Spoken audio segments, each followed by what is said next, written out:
Bongga. Teka lang, wait. Oh, diba? Oh, go! Love ko to mga to. Wait, how are you? I'm good. Taas ng energy. I'm good. Super happy with everything that's happening. Super grateful for the blessings left and right.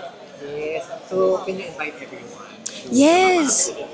Sa activities ko, syempre sana panoorin nila yung mga ginagawa ko with GMA. Although medyo kontrabida side ang ginagawa ko ngayon.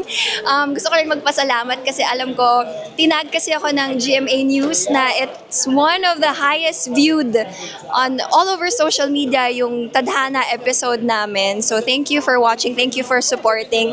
Sana tuloy-tuloy po ang pagsuporta niyo sa akin pagbalik sa TV ko. When soon there's going to be another set, maybe.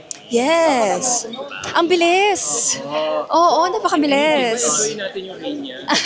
Any tips for people who, or girls who would like to also follow you?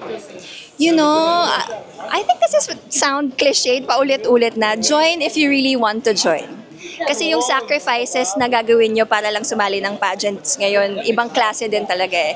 So make sure you're ready for it, you're ready for the sacrifices, you're fully prepared. So mentally, physically, spiritually, dapat nandun kayo. Yun lang yung ma-advise ko talaga. Wait, tama ba yung rinig ko kanina? Parang based on happy ka na lang mag-support talaga for your fellow queens. Walang chance talaga to compete international. I think kasi it's too early. Pagkaldag mo na internationally ulit.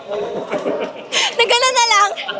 No, syempre, I think it's too early to talk about it, to talk about joining again. Kasi may mga sisters ako, like si Atisa and Chelsea, na magko-compete. And I think yun dapat ang pag-usapan natin more than me or other girls, I think, joining again, diba? So we have to support them first and let's see after that kung ano mangyayari. How do you think the experience has changed your life or added to your experience? Nako, alam mo, ang dami ko kasing natutunan sa pageantry. Di ba nga sabi ko nga, even if ang tagal ko na dito, di ba, 10 years ko na siya talagang parte ako ng industry, pero lagi akong may natutunan na iba.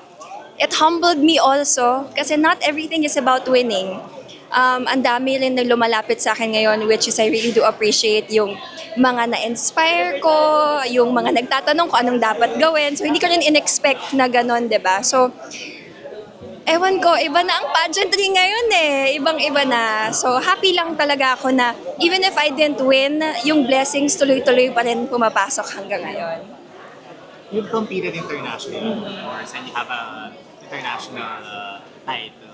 So, sa mga, on your conversations with Chelsea, with Atisa, any tips or advice that they were asking you? Wala pa naman kasi sila din nag-compete na rin internationally diba? I think sa top 6, I think si Gabby na lang, diba, ang hindi talaga nag-compete. So, wala pa naman kami na pag-uusapan about the competition. They're enjoying pa rin talaga hanggang ngayon. Pag siguro malapit na, if they ask me, of course, magbibigay naman ako. But, alam na nila yung gagawin nila, so I don't think Enjoy they bang need. pag-fulfill yung duties mo sa first round? Alam mo, oo. Nag-i-enjoy ako kasi hindi ko in-expect na ganito rin kadami ang gagawin ko as a runner-up, diba? So I'm enjoying, nakasama ko yung mga queens, kasama ko yung mga sisters ko. And on the side, I'm enjoying kasi nga may mga projects ako outside Miss Universe Philippines as well. So thank God na kahit first runner-up, I feel like I also have my own crown talaga. Yeah. That's great. Wala, artista ka na. Bakit parang sad ka? Gusto ko makita yung pagkakagod internationally.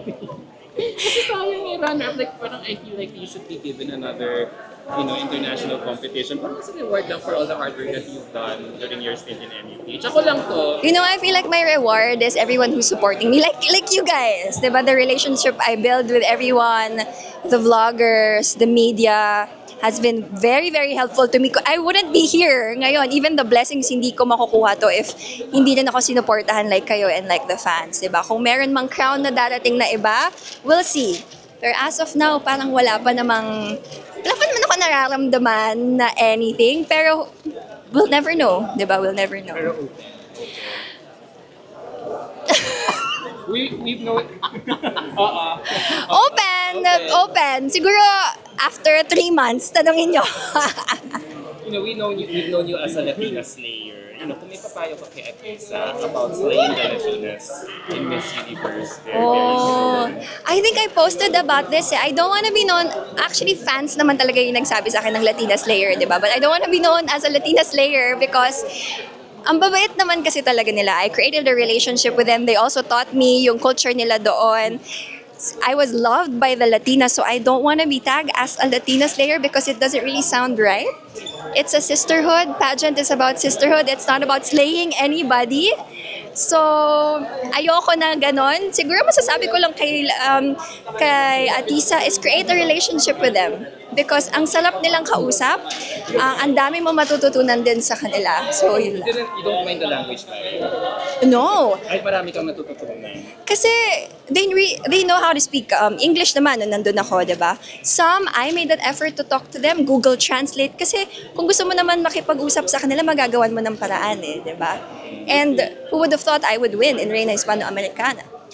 Dia Mateo also won despite the language barrier. So, as long as you are kind to them, as long as you want to make an effort talaga nakilalanin sila, may ways naman talaga.